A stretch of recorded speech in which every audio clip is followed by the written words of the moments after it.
अल्लाह का शुक्र। Imran 10/10 number quiz में। अल्लाह का फजल है मैम आपसे। अस्सलाम वालेकुम मैम। मैम आज तिलावत कर रहे हैं। हाँ अच्छा मैम अच्छा, तिलावत कौन कर रहा तिलावत हूँ। कर रहे? इमराद मैम मैं तिलावत कर रहा हूँ मैम। अच्छा आप बाद में कर लेना तिलावत, मैंने भी करनी, लेकिन अब मैं इसके बाद करूंगी क्लास के बाद, ठीक है? मैम ये रकू खत्म करता हूँ फिर बात करता हूँ।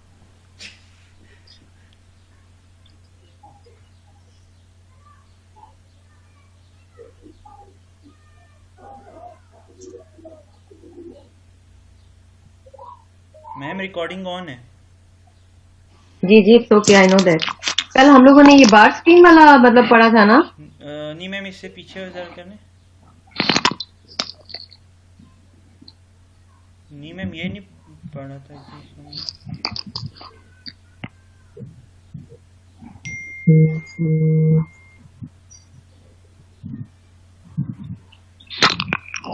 हाँ, डिप्लेशन ऑफ O2 बिल्कुल यही था। मेथड ऑफ ट्रीटमेंट बिल्कुल ये भी पढ़ा था।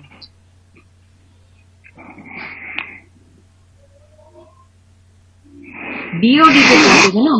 BOD COD हमने पढ़ ली थी मैम, फिर उसके बाद हमने शायद एक टॉपिक पढ़ा था।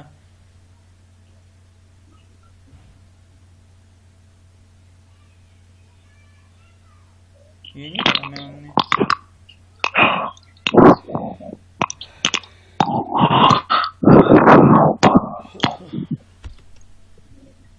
सलमान कितने नंबर है क्विज में? मैम पूरे हैं 10 आउट ऑफ 10। हारो क्या 10 आउट ऑफ 10? नहीं मैं ये मैम। क्विज कैंसिल कर रही हूँ, मैं कल दोबारा क्विज लूंगी। और नहीं मैम, सबके नहीं है, कुछ के 6 भी आए हैं, किसी के 7 आए हैं। नहीं, तुम्हारे इमराद के 10 आउट ऑफ 10 कैसे आ गए? मैम क्यों, हम पे शक है आपको? हाँ बिल्कुल शक है। लेट्स स्टार्ट अवर लेक्चर, ठीक है? कल हम लोगों ने एक्चुअली वो मेरे से वो थोड़ा स्लिप कर गया कि मैं तो कल BOD का डिस्कस कर रही थी ना आपके साथ। BOD COD के बाद से मैम स्टार्ट करना था हमने मैम। क्या ये डिफरेंट है या वही है? मुझे मैम ये ये चेंज है समझ मैम, ये हमने नहीं देखा आ तक रही। नहीं है मैम कल ये। मतलब मेरे जहन क्लिक ही नहीं करा कि हमने कल देखा है। ठीक है, यस मैम।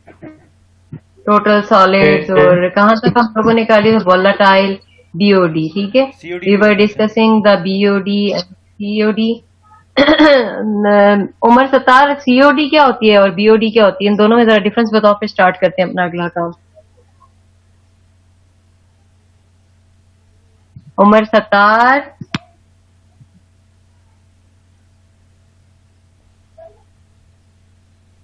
कोई बात नहीं बेटा, यकम जून से यूनिवर्सिटी आना है तुम लोगों ने, याद रखना।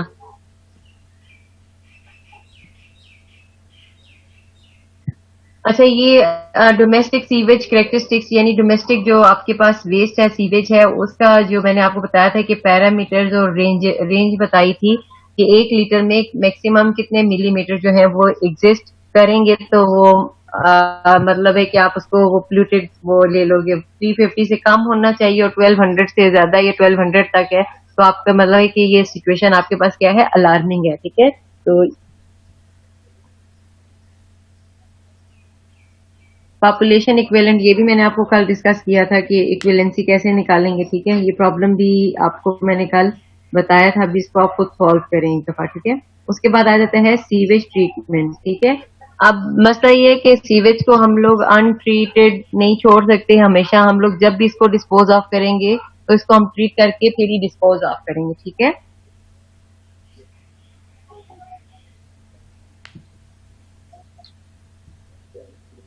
अभी थोड़ी देर तक आपके साथ मैं एक स्क्रीनशॉट शेयर करूंगी, जो लास्ट टाइम आप में से किसी स्टूडेंट ने हरकत की थी ना, तो मैंने वो एज इट इज जिशान आलम को शेयर कर दी थी, और उसने मतलब फर्दर मुझे कहा है कि अगर आज ये बच्चे बदतमीजी करते हैं तो पूरी क्लास को रस्टिकेट कर देंगे, ठीक है?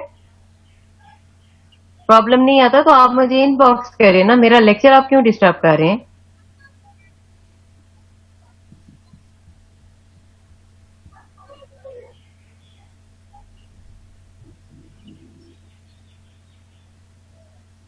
एक्सप्लेन, कल आप क्लास में थे, अब मैं हर रोज बैठी इसी चीज एक्सप्लेन करती रहा करूं। Who is this one? Turn on your mic, please. अपना mic on करो, मुझसे बात करो. Okay. If you cannot, I will not explain. खुद करो. सीवेज ट्रीटमेंट क्या है, पर्पज, हेल्थ एस्पेक्ट क्या है. More than 50% diseases separate through the untreated sewage pathogens, helminths and worms. Disposal aspect: if the sewage is disposed untreated in water bodies, it can result into following problem: depletion of O2, cause turbidity, and can be toxic to the aquatic life. Reuse aspect: sewage is treated to be reused for irrigation purposes, groundwater recharge. देखें यहाँ पे हम लोगों को sewage को जो है ना ट्रीट करना क्यों जरूरी है. ट्रीट करना इसलिए जरूरी है कि अगर उसके अंदर हैवी मेटल्स हों या आपके पास हैजर्डस मेटल्स आ जाएं तो वो क्या करते हैं, पानी के अंदर एब्जॉर्ब हो जाते हैं और उसकी वजह से क्या करेंगे, ये प्लांट्स के अंदर एब्जॉर्ब होने की वजह से ह्यूमन बीइंग या एनिमल यूज करेंगे तो उनकी हेल्थ को क्या है, खतरा है. They are dangerous to the health या injurious to the health. Okay, just to avoid such circumstances what we have to do, हम लोग जो सीवेज होता है उसको हम ट्रीट करते हैं, यानी जो हैजर्डस उसमें वेस्ट हैं उनको हम लोग अलग कर देते हैं या प्रॉपर तरीके से डिस्पोज ऑफ करते हैं. उसके बाद जो सीवेज हार्मलेस होता है या मतलब जो लगता है कि इसकी जो डेंजर है टू सम एक्सटेंट हमने रिड्यूस कर लिया है, तो उसके बाद हम उसको डिस्पोज ऑफ कर देंगे जहां पे भी करना है, जिस तरह से यूज करना है. ठीक है. और इसका मेन जो यूजेज है वो है इरिगेशन पर्पजेस के लिए और ground water recharge. Ground water recharge मतलब ground water table day by day जो है ना वो नीचे जाता जा रहा है, ठीक है, उसका लेवल डाउन होता जा रहा है. तो उस चीज को मेंटेन करने के लिए कि ग्राउंड वाटर जो है वो उसका लेवल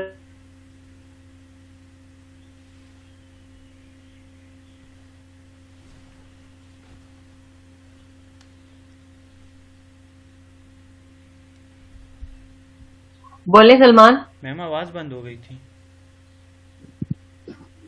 यार मैं तो बोल रही हूँ, अब इंटरनेट का इशू है. मैंने तो अपना डाटा भी ऑन किया हुआ है और जो पीटीसीएल का है नेट उस पे कर रही हूँ.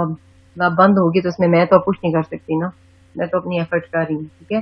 बस ये मैंने कल आप लोगों को चीजें ये समझाई थी, ये मैं आज रिवाइज कर रही हूँ. ठीक है, इस स्लाइड को रिवाइज किया. ठीक है, कि जो सीवेज आप लोग ट्रीट करते हो, ट्रीट होने के बाद जो सीवेज आपके पास आता है वो कहाँ पे यूज होता है, यूजली इरिगेशन पर्पजेस और ग्राउंड वाटर रिचार्ज में. ठीक है. अब आवाज रही है मैम, आप करें, मैंने रिकॉर्डिंग कर. सलमान आवाज आ रही है कि नहीं? यस मैम आ रही है. अच्छा बस ठीक है. जिसको नहीं आ रही है तो वो मतलब बाद में ये रिकॉर्ड हुई होगी ना, तो यूट्यूब पे जाके मेरा फिर ये लिंक पे एक्सप्लोर करके सुनने लगते दोबारा. ठीक है. प्राइमरी ट्रीटमेंट पर्पस क्या है, मेथड ऑफ ट्रीटमेंट क्या है. सीवेज के दो होंगे, एक तो हम लोग प्राइमरी करते हैं और दूसरा सेकेंडरी करते हैं. टर्शरी भी करते हैं जहाँ पे हम लोग पानी को पोर्टेबल बनाना चाहते हैं. ठीक है. लेकिन यूजुअली हमारे पास क्या होता है कि हम लोग सीवेज को सेकेंडरी तक ही ट्रीट करते हैं. पर्पस क्या है, प्राइमरी ट्रीटमेंट हम लोग पढ़ते हैं, उसमें पर्पस ये है कि remove the suspended settleable and floating matter. ठीक है. सेटलेबल जो पानी के नीचे बैठे होंगे उनको आप अलग कर लोगे और जो फ्लोटिंग मैटर है उसको आप लोग क्या ग्रिड चैम्बर्स लगा के वहां पे आप उसको क्या कर लोगे, सीव कर लोगे, या उसको जैसे आप लोग सीव करते हैं ना चीजों को, आप लोग वो कर लोगे. ठीक है. Method use screen, grid chambers, primary sedimentation tank, primary clarifier. ठीक है. सेडिमेंटेशन टैंक जो है वो आपके पास क्लैरिफायर का भी काम करता है. क्लैरिफायर क्या होता है, अननेसेसरी सॉलिड्स को जो है ना अलग करना सेडिमेंटेशन प्रोसेस में से ना, तो वो उसके अंदर क्लैरिफायर लगे होते हैं, मैकेनिकल इक्विपमेंट होता है. ठीक है. सेडिमेंटेशन टैंक के अंदर ही इक्विपमेंट इंस्टॉल्ड होता है. तो अब वो कह रहा है कि ग्रिड चैम्बर्स होते हैं आपके पास, जहाँ पे ग्रिड क्या होते हैं आपके पास, जो सॉलिड्स थोड़े बड़े बड़े चंक्स होते हैं. फॉर एग्जांपल प्लास्टिक की बॉटल्स हो गई, कोई ग्लास हो गया टूटा हुआ, इस टाइप के जो सॉलिड्स होते हैं ना, तो वो क्या होते हैं ग्रिड चैम्बर में आके वहां पे एक्यूमुलेट करते हैं, उनको वहां पे अलग किया जाता है. ठीक है. स्क्रीन क्या होते हैं, स्क्रीन भी इन्हीं पर्पजेस के लिए यूज होते हैं. फॉर एग्जांपल कागज आगे, आपके शॉपर आगे, प्लास्टिक बैग आगे, उन चीजों को मतलब अलग करने के लिए आप लोगों ने स्क्रीन लगाए होते हैं. जब ये बड़े बड़े सॉलिड पानी से अलग हो जाते हैं तो उसके बाद आप उसको क्या कराते हो, सेडिमेंटेशन टैंक में स्पेसिफिक डिटेंशन टाइम के लिए, स्पेसिफिक टाइम के लिए आप उस पानी को स्टोर करते हो. ठीक है. 30 मिनट के लिए, 45 मिनट के, that is dependent on the design. ठीक है, कि कितने टाइम के लिए आपने उसको वहां पे पानी को रखना है ताकि सेप्टिक कंडीशंस पैदा ना हो. वैसे मिनिमम जो टाइम है सेप्टिक कंडीशंस पैदा ना हो दैट इज 30 मिनट्स. ठीक है. 30 मिनट से ज़्यादा हम लोग नहीं सेडिमेंटेशन के लिए उसको नहीं रिकमेंड करते। बट अगर सेडिमेंटेशन टैंक बड़ा है और सेटअप आपका बड़ा है तो फिर डिपेंड करता है कि आप लोग वहाँ पे डिज़ाइन के मुताबिक जो भी आपका टाइम होगा, डिटेंशन टाइम निकला होगा, आप उसको वहाँ पे रिटेन करेंगे पंप से, ठीक है। अब वो कह रहा है कि जो बीओडी रिमूवल है वो प्राइमरी ट्रीटमेंट में वो तकरीबन 30 to 45% होती है, और एसएस के सस्पेंडेड जो सॉलिड्स हैं वो कितने 40 to 70% आपके पास रिमूव हो जाते हैं इस प्रोसेस में, ठीक है। प्राइमरी ट्रीटमेंट में पहला जो पोर्शन है दैट इज स्क्रीन्स, ठीक है। इसका पर्पस क्या है, purpose and type. The purpose of screen is to remove large particles of floating and suspended matter so that the pump is not clogged और डैमेज, ठीक है।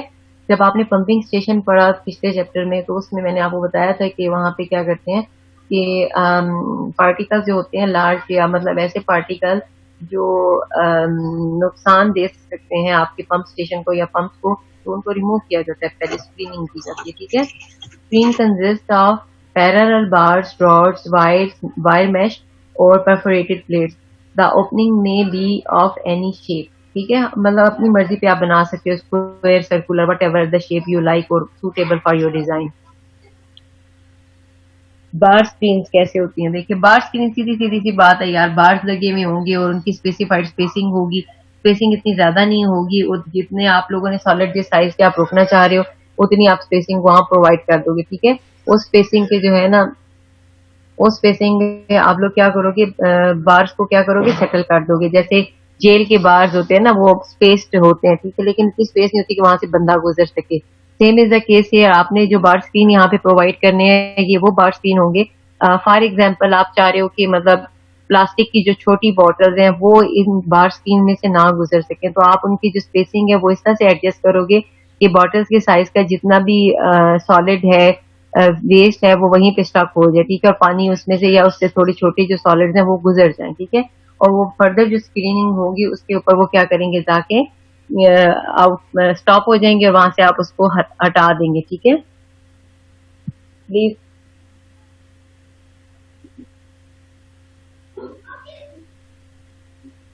Close the door please, thank you. Mostly the bar screens or the racks are used which are either hand cleaned or mechanically cleaned, opening between half inches to 1.5 inches, ठीक है। Maximum जो इसके लिए आप बार screen में देते हो ना, रैक्स वगैरह जो होते हैं आप इसके लिए यूज कर रहे हो, उसमें स्पेसिंग उसने बता दी कि डिजाइन में हम इतनी रखते हैं, ठीक है। उसका एंगल भी बता दी स्क्रीन का कि 30 to 60 डिग्री के दरमियान में आपने एंगल मेंटेन करना होता है।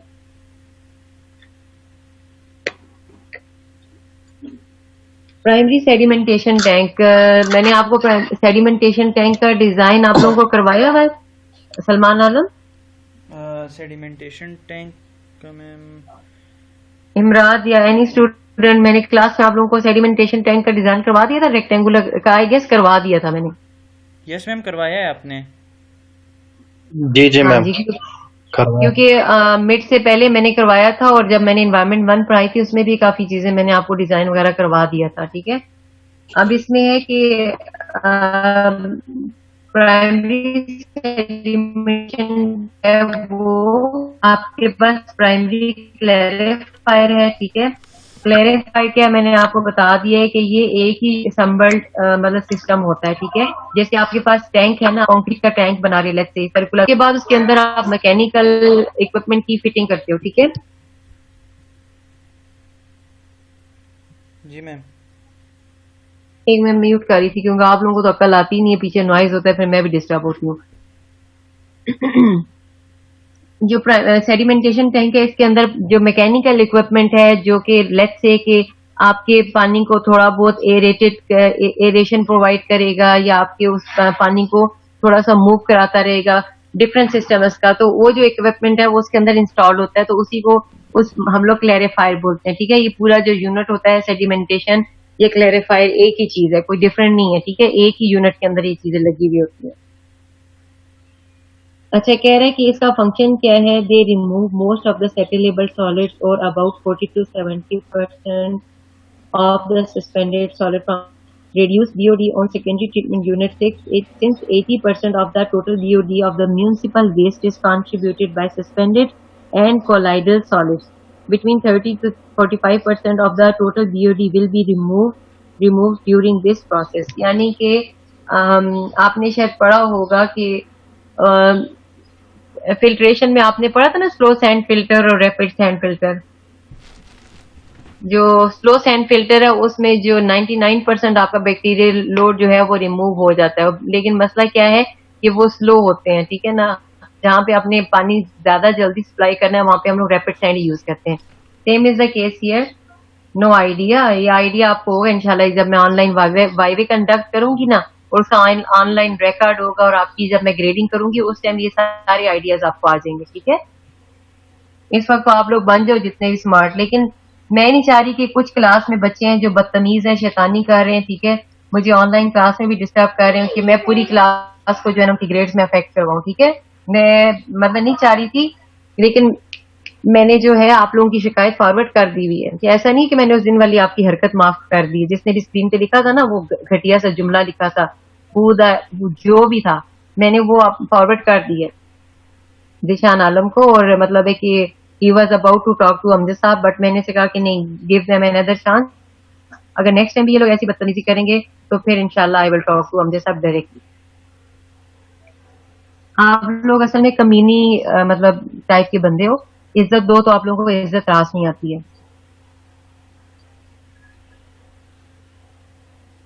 प्राइमरी क्लैरिफाइड डिजाइन बेसिक्स, ठीक है ना. अब ये क्लैरिफाइड क्या है आपके पास, मैंने आपको बताया कि जो मैकेनिकल इक्विपमेंट सेटअप होगा सेडिमेंटेशन टैंक में वो क्लैरिफाइड होगा, ठीक है. अब उसको अल्हम्दुलिल्लाह डिजाइन कैसे करेंगे. Design on average flow basis, ठीक है. Surface loading rate 20 to 60 metre cube per metre square per day, ठीक है. और हाँ, मैंने आप लोगों का कम्प्लेक्स इंजीनियरिंग प्रॉब्लम सेट कर ली है, वो आज इंशाल्लाह मैं आप लोगों को या LMS पे अपलोड कर दूंगी, और विद इन 3 days आप लोगों ने मुझे सॉल्व करके वापस भेजना है, ठीक है. और जो उसके ऊपर LMS के ऊपर जब डेडलाइन गुजर जाती है तो ऑटोमेटिकली वो एक्सेप्ट ही नहीं होता, वो एक्सेप्ट ही नहीं होगा. Detention time 2 to 4 hours, sludge accumulation 2.5 kgs of wet solid per meter cube of the flow, wear loading. Wear loading क्या होगी, जहां से पानी आ रहा होगा जो आपने वहां पे वियर एक अप्लाई की होगी फ्लूइड में, आपने नॉचेस वियर्स वगैरह पड़े होंगे, वो वियर है, ठीक है. Should less than 120 metre cube per metre square per day to prevent the high approach velocity at outlet, ठीक है. शेप्स इसकी क्या हो सकती हैं, सर्कुलर हो सकती हैं, रेक्टेंगुलर हो सकती हैं, ठीक है. और इसमें रेशो भी दी हुई है कि लेंथ टू विड्थ रेशो कितनी होगी, मैक्सिमम लेंथ कितनी रखें, विड्थ कितनी रखें, और मैक्सिमम डाया जो है वो 10 to 30 मीटर के दरमियान में होना चाहिए, not more than 30 metre. Salman, are you listening to me? Yes, ma'am. Okay, मैंने कहा वो मुझे जवाब नहीं मिला ना तो इस वजह से. नहीं मैं यही. अब ये तो था प्राइमरी ट्रीटमेंट, तो मेरे हाथ से क्लियर हो गया, और उसमें जो मेन कंपोनेंट है that is the sedimentation tank and the clarifier, ठीक है. ये दो डिजाइन है जो प्राइमरी तक के लिए एनफ होते हैं, ठीक है. उसमें ग्रेट चैम्बर्स, बार स्क्रीन वगैरह वगैरह वो सेडिमेंटेशन टैंक से पहले लगाए जाते हैं. सेडिमेंटेशन टैंक में यूजली सॉलिड्स को रिमूव कर लिया जाता है, और इवन BOD भी 45% तक तकरीबन रिमूव हो जाती है, ठीक है. उसके बाद ये आपके पास आ जाता है सेकेंडरी ट्रीटमेंट, ठीक है ना. उसके अंदर दो प्रोसेस बड़े इंपॉर्टेंट है, एरोबिक और एनएरोबिक, ठीक है. एरोबिक प्रोसेस क्या है, बैक्टीरिया का, क्योंकि आपको पता है कि जब BOD है, BOD बायोकेमिकल ऑक्सीजन डिमांड है, तो उसका मतलब है कि उसके अंदर कोई लिविंग ऑर्गेनिजम्स होंगे जो कि सीवेज के अंदर मौजूद जो भी ऑर्गेनिक मैटर होगा उसको डिके करेंगे. तो डिके करने का क्या तरीका होता है, बैक्टीरिया उस मटेरियल को खाएंगे, दे विल ईट इट, ठीक है ना, they will decay it. Decay करते हुए वो ऑक्सीजन का यूज करेंगे, मैक्सिमम ऑक्सीजन वो यूज करते हैं, ठीक है. तो क्या होता है कि अच्छा चले वो आगे, फिर मैं आपको प्रोसेस बताती हूँ कि बैक्टीरिया को किस तरह से लाइव रखना होता है, कितने बैक्टीरिया स्लज में चले जाते हैं, ये चीजें मैं आपको भी बताती हूँ, ठीक है. एरोबिक प्रोसेस में है जी, ऑर्गेनिक मैटर है जिसके अंदर कार्बन और कार्बन, हाइड्रोजन, नाइट्रोजन, ऑक्सीजन के जो आपके पास कंपाउंड्स होते हैं, ठीक है. अब वो दो तरह से डीकम्पोज होंगे, सेल मैस बनेगी उनकी, या फिर वो एनवायरमेंट फ्रेंडली जो है ना प्रोडक्ट्स बना देंगे, कार्बन डाइऑक्साइड, वाटर, सल्फेट्स बन जाएंगे या नाइट्रेट्स बन जाएंगे. Nitrates are very necessary for plants की ग्रोथ के लिए नाइट्रेट्स बहुत जरूरी है, ठीक है. या जो आपके पास अंडर वाटर या मेरीन लाइफ है उसके अंदर जो प्लांट्स है उनकी ग्रोथ के लिए नाइट्रेट्स वगैरह बहुत जरूरी है, ठीक है. सो मोर स्लज, और जो सेल मैस है ना दैट इज द स्लज, ठीक है ना. Sludge is formed in aerobic process. Bacteria that work in the presence of oxygen are aerobic bacteria. The bulk of available energy finds its way into cell mass, yielding a suitable effluent which will not undergo further decomposition. ठीक है. आपके पास जो anaerobic process है उसके अंदर bacteria है, और bacteria कौन से हैं जी? जो ऑक्सीजन यूज कर रहे हैं, जो वर्क करेंगे इन द प्रेजेंस ऑफ ऑक्सीजन, और उनको हम बोलते हैं एरोबिक बैक्टीरिया. ठीक है ना. एनएरोबिक क्या होगा? एनएरोबिक वो जो ऑक्सीजन नहीं भी है लेकिन तब भी वो अपना काम करेंगे, यानी वो फूड को खाएंगे, डिके करेंगे, अपना प्रोसेस स्टार्ट रखेंगे. तो वो जो है आपके पास प्रोसेस क्या होगा? Anaerobic process. In the absence of oxygen they can work. Okay. और सेम प्रोसीजर है, इसमें भी सेल मैस बनेगा और एनवायरमेंट फ्रेंडली प्रोडक्ट्स आपके पास आ जाएंगी, कार्बन डाइऑक्साइड वगैरह वगैरह. ठीक है. Less sludge is formed in anaerobic process. The end products of an anaerobic process are odorous, smelly होती हैं. ठीक है. क्योंकि देखे ना, जहाँ पे ऑक्सीजन की कमी होगी वहाँ जो पॉन्ड्स कभी ड्राई होते हुए आपने देखे हो, वहां पे अगर स्लज हो, गंदगी हो, वो क्या होते हैं कि गलने सड़ने के बाद बड़ी स्मेल होती है वहां पे. ठीक है. तो वहां पे क्या होता है कि वहां पे ऑक्सीजन की कमी होती है, इस वजह से वो ऑर्डर्स हो जाता है मटेरियल जब डिके होता है. तो bacteria that work in the absence of oxygen are called anaerobic bacteria. Suspended growth process, ये कौन सा प्रोसेस है? A treatment process in which bacteria are kept in suspension by constantly aerating the wastewater. Activated sludge process is the best example of this suspended growth process. ठीक है. Suspended growth process जो भी मैं आपको पीछे बताना चाह रही थी, मैंने कहा मैं बाद में बताती हूँ, वो यही है कि बैक्टीरिया जब ये सीवेज फूड को खाते हैं ना, डिके होते हैं, तो वो क्या करते हैं? मर जाते हैं, इतने मोटे हो जाते हैं कि वो सुस्त हो जाते हैं, उनका फिर हमें कोई मतलब यूजेज नहीं होता. तो वो क्या कहते हैं? वाटर के जाके नीचे बैठ जाते हैं, एंड पे बैठ जाते हैं और स्लज बना देते हैं. तो वो स्लज हमारे किसी काम की नहीं होती है. ठीक है. बस प्रोबेबली हम लोग ये करते हैं कि वो स्लज जो है हम लोग उसके ड्राई पैनकेक्स बना के रख देते हैं और एज ए मैन्योर उसको यूज कर लेते हैं. बस इसके अलावा उसका कोई और यूजेज नहीं है. ठीक है. लेकिन वो प्रोसेस इतना एक्सपेंसिव है कि मतलब उसके लिए जी क्या मसला है? अहमद जानी,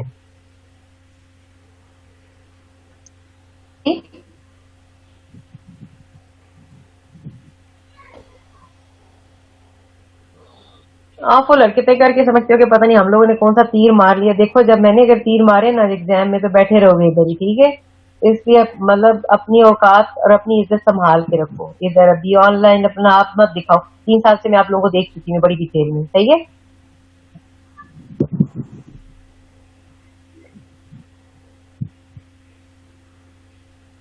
आज असाइनमेंट मैं दूंगी कि सस्पेंडेड ग्रोथ प्रोसेस और एक्टिवेटेड स्लज के बारे में डिटेल में आपने लिखना है. ठीक है. और ये असाइनमेंट मुझे कल जमा करवानी है. असाइनमेंट का टाइटल लिख के मैं व्हाट्सएप ग्रुप में डालती हूँ. अस्सलाम वालेकुम मैम. नहीं इमरान, मैं तुम्हारी कोई बात नहीं सुनूंगी, चुप हो जाओ मैम. ये अब मैम एक बस नहीं, असाइनमेंट की कोई बात नहीं, बस ये कल जमा करानी है मुझे, और ये मुझे लिख के भेजो, क्योंकि तुम लोग बहुत बातें करते हो और मुझे तंग करते हो ऑनलाइन क्लास में. मैम कुछ स्टूडेंट तंग करते हैं, उसकी वजह से मैम आप सारी क्लास को मैम सफर करा. नहीं, बात ये नहीं है ना, आप मुझे ऑनलाइन नजर तो नहीं आ रहा होता ना कि कौन तंग कर रहा है और कौन नॉनसेंस बातें कर रहा है. यार टीचर और स्टूडेंट की एक रिस्पेक्ट होती है. अब मतलब अजीब अजीब हरकतें और बातें होती हैं तुम लोगों की ऑनलाइन. मैम ये आप पार्टिसिपेंट से मैम आप देख सकते हैं किसी का माइक ऑन है तो मैम श्योर मैम उसी के माइक से आ रहा होता है. वो उसका ये अब जो स्क्रीन पे लिख रहा है, मुझे ये किस तरह पता चले कि स्क्रीन पे कौन लिख रहा है? मैम स्क्रीन का मैम वो आपके साथ कुछ ना कुछ ऑप्शन तो होगा ना कि स्क्रीन पे ये लिख रहा है, क्योंकि कुछ टीचर्स जो होते हैं मैम वो मैंने देखा था उन्हें वो पकड़ लेते हैं, जिसका जूम क्लास होता है उसको पता चलता है. लेकिन अभी तो सिर्फ वसीम का हैंड खड़ा है कि वो मुझसे कोई क्वेश्चन पूछना चाह रहे हैं. Is this you Waseem writing on the screen? अब देखो ना, ये प्रॉब्लम है इमरान, जब एक बंदा आगे से बोले ना तो फिर मैं कैसे कहूंगी ये बंदा फलाए या फलाए. और मैम दूसरा मैम आपने कॉम्प्लेक्स इंजीनियरिंग प्रॉब्लम के लिए मैम सिर्फ 3 दिन दिए हैं मैम. वो 3 दिन में हम कैसे करेंगे मैम? उसका तो मिनिमम टाइम डिजाइन करना है. तुम लोगों ने कोई जाके डाटा इकट्ठा नहीं करना, सिंपल डिजाइन करना है एक. तो डिजाइन मैम उसके लिए मैम 1 महीना तो कम से कम टाइम दे. बाकी टीचर्स ने कितना दिया? मैं आज ईशान आलम से पूछती हूँ ना कि बाकी लोगों ने 2 महीने दिए. 2 महीने दिया उन्होंने, 2 महीने पहले उन्होंने कॉम्प्लेक्स इंजीनियरिंग प्रॉब्लम दिया था। फिर भाई भी उनका वो प्रोजेक्ट और तरह का होगा, मेरा छोटा सा डिजाइन है, छोटा सा, इतना जबरदस्त किस्म मैम का कॉम्प्लेक्स नहीं है। मैम फिर भी हमने वो उनसे 1 हफ्ता और एक्सटेंड करवाया था मैम, जिशान आलम मैं आज जो दिशान आलम से पूछूंगी ना, वो जिस तरह मुझे जिशान गाइड समेजा, करेंगे। जिशान नहीं समेजा नहीं, मैम। मैं सर दिशान आलम की बात कर रही हूँ, मेरी कल उनसे डिस्कशन हुई है और उन्होंने मुझे कहा है कि मतलब आप इनको दें, ठीक है, ये कम्प्लेक्स इंजीनियरिंग प्रॉब्लम और शॉर्ट टाइम में दें, क्योंकि आप लोगों की हरकत वाला मैसेज मैंने उनको भेज दिया था स्क्रीनशॉट लेके, तो ठीक है। मैम तो मैम वो शॉर्ट टाइम में मैम कैसे करेंगे मैम, वो टाइम ये उसका मेरा मैम। नहीं है ना हेडेक, ये देखो जब आप लोग ऑनलाइन बदतमीजियां कर रहे होते हो स्क्रीन पे, मतलब रबिश और गिरी हुई बातें लिख रहे होते हो, तो ये उस टाइम आप लोगों को सोचना चाहिए, ठीक है। मैम या तो मैम ये कुछ कुछ लोग करते हैं मैम, जिसकी वजह से मैम देखो सारी अब जो क्लास भी लोग करते हैं इमरान, ना मैं तुम्हें डाउट कर सकती हूँ, ना मैं सलमान को डाउट कर सकती हूँ, ना मैं हमजा हमीद को कर सकती हूँ, मैं किसी के बारे में कुछ नहीं कह सकती, बिकॉज मैं देख तो नहीं रही कि कौन लिख रहा है स्क्रीन पे। तुम लोगों को सेंसेबल होना चाहिए कि फाइनल सेमेस्टर के बच्चे हो और इस तरह की फजूल किस्म की बातें लिख रहे हो स्क्रीन पे। मैम हम तो नहीं लिखते मैम, हमें हमें पता है कि मैम ये बातें मैम हेलो जो मैम जो चुपके से मैम दूसरे वेबसाइट आईडी से आता है उसका हमें पता नहीं, लेकिन मैम हम जो हेलो तो बस फिर ये मसला है ना, तो ये ठीक है, अगर एक इशू करता है तो पूरी क्लास से भुगतेगी ना, तो आपस में फिर जैसे बाकी बातों में तुम कहते हो कि मुझे क्लास का बड़ा ख्याल है, तो इनको ये बात भी समझाया करो कि जब मैम पढ़ा रही होती हैं तो कम हेलो अज कम मैम। यहाँ पे स्क्रीन पे डिस्टर्ब ना करो जी।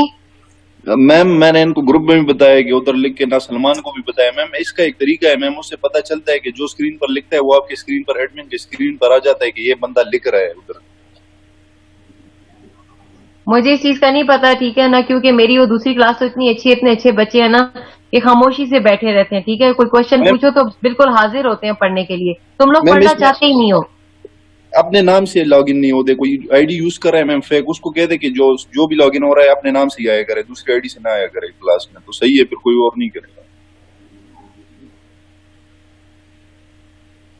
लेकिन आप लोग मतलब आपस में इतनी कोऑर्डिनेशन है कि कम से कम आई डोंट थिंक सो कि मैंने आज तक आप लोगों को मतलब इस तरह से कभी तंग किया हो या इरिटेट किया हो, आप लोगों को हमेशा कोऑपरेट किया है, तो आप लोगों को भी चाहिए कि सेंसेबल स्टूडेंट, माशाल्लाह you gonna be professional now, मतलब बन ही गए हो, 1 महीना ही है या 2 महीने, उसके बाद डिग्री मिल जाएगी, कम से कम ये किडिश बिहेवियर अब खत्म होना चाहिए, मतलब जो उस दिन नॉनसेंस बात की है, तो ये कोई तरीका तो नहीं है ना, पीछे कोई बात आप लिख रहे हो इस तरह से तंग कर रहे हो।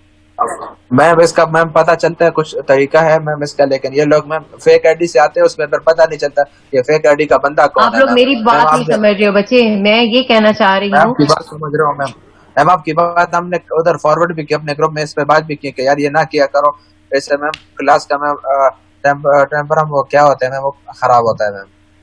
नहीं मतलब हर काम का एक डेकोरम होता है, ठीक है, और मेंटेन करना पड़ता है, क्योंकि ये ऑनलाइन क्लास है, रिकॉर्ड हो रही है, कल को फिर ही कोई रिकॉर्डिंग सुनेगा, आपकी फजूल बातें होंगी, अच्छी बात है। तो मैम वही तो हम कह रहे हैं मैम, अच्छी अच्छी बात नहीं है मैम। तो आप लोग नहीं पढ़ना चाहते तो मुझे साफ बता दें, मैं वो सर दिशान आलम को फॉरवर्ड कर दी, क्योंकि बच्चे नहीं पढ़ना चाह रहे, तो आप मतलब कुछ और कर लें इनका इंतजाम। मैम हम तो पढ़ने चाहते हैं मैम, इसमें कुछ स्टूडेंट ऐसे जो फेक आईडी से आते हैं मैम, आप उनको डायरेक्टली मैम किक आउट कर लिया करें, उनको क्लास में आने ही ना दिया करें, तो मैम ये मसला नहीं होगा मैम। आप लोगों की ये LMS की आईडी बनी होती है यूनिवर्सिटी की, जी मैम।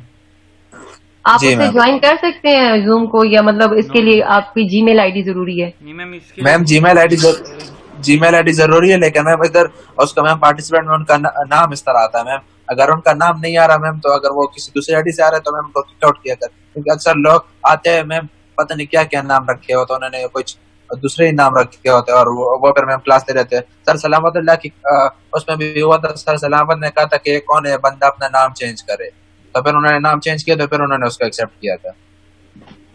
अच्छा ठीक है, मैंने तो नहीं, मैंने कहा तुम लोग मतलब अपने जिस आईडी से भी इन हो, तो मैंने तो सिर्फ पढ़ाना है, मुझे इससे क्या लेना देना, ठीक है, लेकिन जो तुम लोगों ने नाम से हरकतें की हैं, तो ऑब्वियसली मुझे भी फिर इस तरह का कोई एक्शन लेना पड़ेगा, ठीक है। तो मैम बस वही उसी के लिए मैम बेहतर ये है कि अब मैम जो इमरान आप और सलमान आलम अब आपस में ग्रुप में डिसाइड कर लो, मैं मजाक नहीं कर रही, मैं बड़ी सीरियस नोट पे बात कर रही हूँ, ठीक है। आइंदा से ऑनलाइन क्लास में इस तरह की बदतमीजी होगी तो जो मतलब है कि जिशान आलम को मैंने कहा है ना कि डायरेक्टर को मत बताओ, उस मैं अभी आपको मैसेज शेयर करती हूँ, उसने साफ जो लिखा था ना, आप लोग खुद पढ़ लें, ठीक है। उसने कहा था इन सबको रस्टिकेट कर देते हैं कि अगर इन्होंने ये इस तरह की मतलब हरकत की आपके साथ, मतलब क्योंकि मेरे पास तो वीडियो भी पड़ी है जिसमें आप लोग लिख रहे हैं और सारा कुछ सामने आ रहा है, ठीक है। तो जी इस तरह की उसमें हरकतें ना किया करें, ये किडिश बिहेवियर होता है, ठीक है ना। You guys are grown up now. Ma'am यहाँ पे जो भी बात करता है मैम उसका स्क्रीन फॉरवर्ड पे आ जाता है। इस तरह जो लिखता है मैम उसकी एक नोटिफिकेशन नीचे आती है लिखने वाली जगह पे। मैम वहाँ से आप चेक कर लेकर किसका नाम है उसको फिर देख लिया करें। लेकिन आप लोग मतलब सुधरेंगे नहीं, बस छोड़ दें, क्यों करेंगे? आप लोग आपस में नहीं कह सकते हो कि यार नहीं करना, आइंदा से किया तो मतलब अच्छी बात नहीं, पूरी क्लास का प्रोफाइल खराब होता है। आपस में मैम कह भी देंगे, एक दफा और भी कह देंगे मैम, ऐसी कोई बात नहीं है मैम, सारों से बात भी कर लेंगे। पर ये मैम कुछ देखिए पता नहीं टीचर आपको पढ़ा रहे हैं, this is for your good ना, मुझे अब पढ़ने का क्या फायदा है? आपको फायदा होगा ना, कुछ सुन लेंगे तो आपको फायदा ही हो जाएगा, नुकसान तो नहीं है। जी जी जी मैम। चले एनीवेज कुछ नहीं, कल असाइनमेंट तो ये जमा करवाएं। और Waseem, do you want to ask me anything else?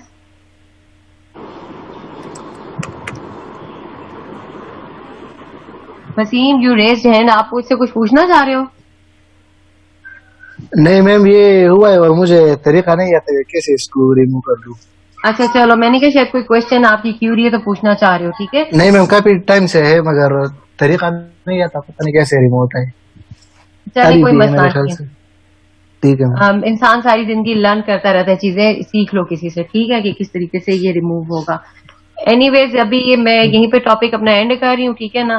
कल मैं इंशाल्लाह ये फ्लोक बॉडी, माइक्रो ऑर्गेनिज्म, ये डिटेल में, और पीएसटी क्या होता है, एसएसटी क्या होता है, एक्टिवेटेड स्लज क्या होता है, पहले जरा आप लोग कल मुझे असाइनमेंट भेजे ना, उसके बाद मैं डिस्कशन करूंगी एक्टिवेटेड स्लज पे, ठीक है?